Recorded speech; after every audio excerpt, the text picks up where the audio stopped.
اور عنوان ہی حضرت امام بخاری نے عجیب عنوان قائم کیا، باب تالیف القرآن۔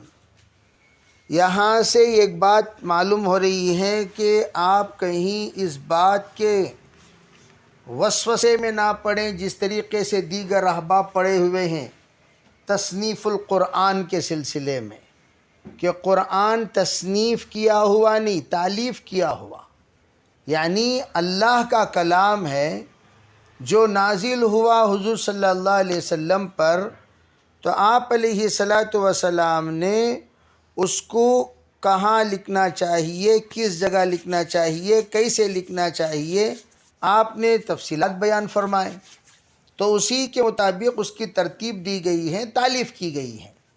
تو اس لیے امام بخاری نے پہلی بات تو یہ بتائی کہ یہ تالیف ہے، قرآن کو ترتیب دی گئی ہے، جہاں چیدہ جگہ جہاں پر صحابہ کرام نے الگ الگ طریقے سے قرآن کو محفوظ رکھا، وہاں سے سب کو اکٹھا فرما کر ترتیب کے ساتھ اس کو مؤلف کر دیا گیا۔ ایک تو یہ بات کی طرف اشارہ۔ لوگ آئے اور حضرت عائشہ سے سوال کیا رضی اللہ تعالی عنہ سے، ام المؤمنین سے، کیا کہا؟ عراق کے لوگ تھے وہ، فرمایا ای الکفن خیر، فرمایا کون سے کفن سب سے زیادہ خیر والا کفن ہے؟ اب بہت ضروری سوال، وہ کون سا کفن بھاری کفن، کون سا کفن بہتر کفن، کون سا کفن افضل کفن؟ آپ بھی زندگی میں کبھی بھی یہ سوال نہیں سنے ہوں گے، اس زمانے میں انہوں نے یہ سوال کیا، آپ نے کہا کیا یہ سوال کر رہی؟ ما یضرک، ارے کفن کوئی بھی ہو تجھے اسے فرق کیا پڑتا ہے؟ کفن پر اللہ کے فیصلے ہیں کیا؟ اللہ تعالیٰ ریشمی کفن اوڑھ کر آؤ گے، آپ کا مقام بہت بلند ہوگا، سادہ سیدھا کفن پہ، کفن برائے دفن ہے، کفن برائے دفن ہے، تم کفن پر بحث کر رہے ہو۔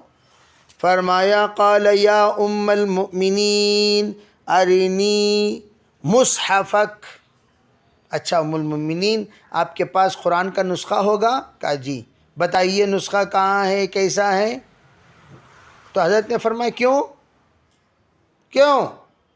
فرمایا نہیں، اصل میں اسے کاپی کرنا چاہتا ہوں، لعلی اؤلف القرآن علیہ، میں اسی پر کاپی کرنا چاہتا ہوں تاکہ آپ کے قرآن کی ترتیب کے مطابق اپنا قرآن بھی میں مرتب کروں، اس لیے میں پوچھ رہا ہوں۔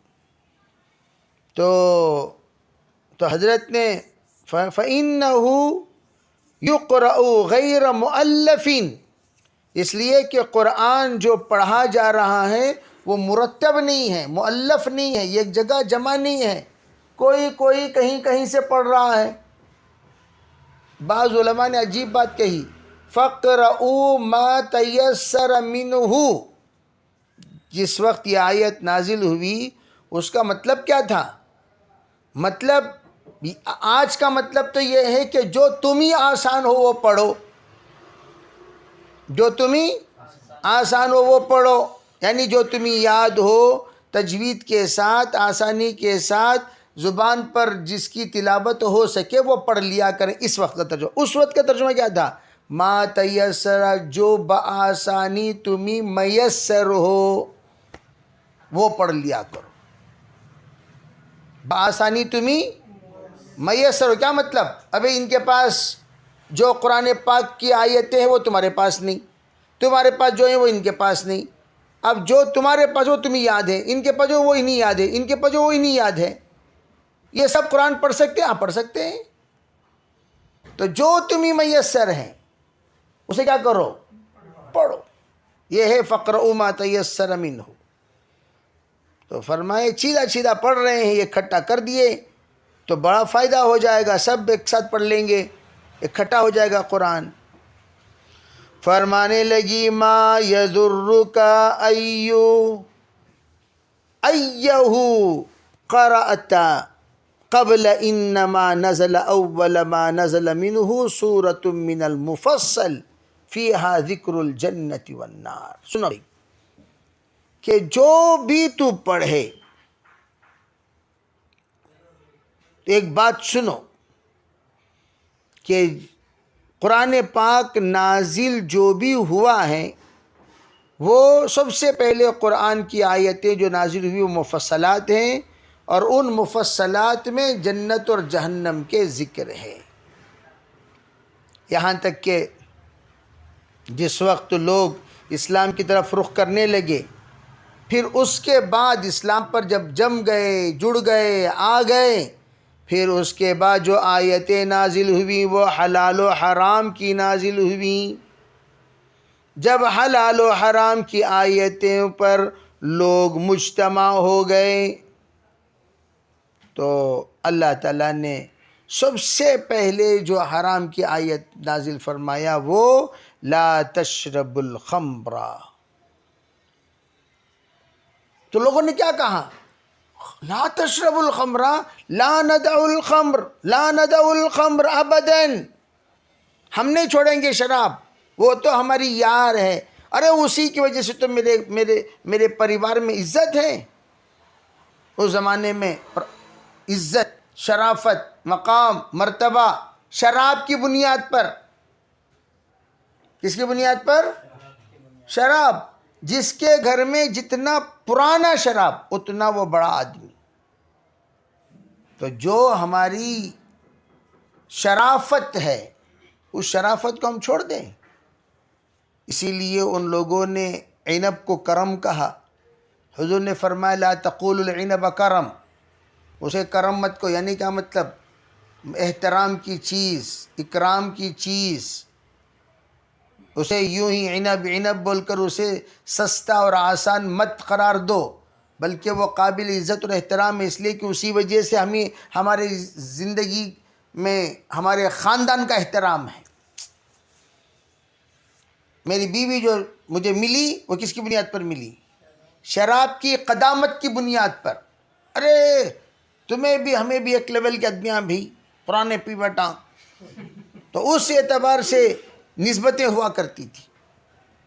تو اب یہاں پر جب آیت نازل ہوئی تو ہم سے نہیں ہو سکتا بھائی، ہم سے نہیں ہو سکتا. فرمایا وَلَوْ نَزَلَ لَا تَزْنُوا، جس وقت زنا کے سلسلے میں آیت نازل ہوئی زنا مت کرو، تو لوگوں نے کیا کہا؟ لا ندع الزنا، لا ندع الزنا ابدا. پھر لقد نزل بمکہ علی محمد صلی اللہ علیہ وسلم وانی لجاریۃ العب، اس وقت میں کھیل رہی تھی، اس وقت سرکار کے دو عالم صلی اللہ علیہ وسلم پر آیت نازل ہوئی مکۃ المکرمہ. وہ کون سے؟ بل الساعۃ موعدہم والساعۃ ادہیٰ وامر، قیامت ان کا وعدے کا وقت ہے، قیامت کے دن ان سے ہر چیز کے بدلے میں نمٹا جائے گا. اور سنو، قیامت کوئی کھلونا نہیں ہے، وہ دلوں کو دہلا دینے والی اور انتہائی کڑوی ہے. فرمایا ما نزل سورة البقرہ والنساء الا وانا عنده، جب میرا نکاح ہو گیا اس کے بعد ہی سورہ بقرہ اور نساء نازل ہوئی. فرمانے کا منشا قال، پھر کہنے لگے وہ فاخرجت له المصحف، پھر حضرت عائشہ ان کے سامنے ایک مصحف اٹھا کر دیں اور دے کر فرمانے لگے کہ فَأَمَلَّتْ عَلَيْهِ أَيَّ السُّوَرْ، پھر انہوں نے املا کروایا کہ یہ کون سی صورتوں کی کون سی آیتیں ہیں، اس کا باقاعدہ کیا کروایا؟ املا کروایا. پھر ہو سکتا ہے اس کے بعد انہوں نے حضرت عائشہ کے قرآن پاک کی ترتیب پر قرآن مرتب کیا ہو. جی وبه قال حدثنا ابو الوليد قال حدثنا شعبة قال انبأنا ابو اسحاق قال سمع البراء رضي الله تعالى عنه قال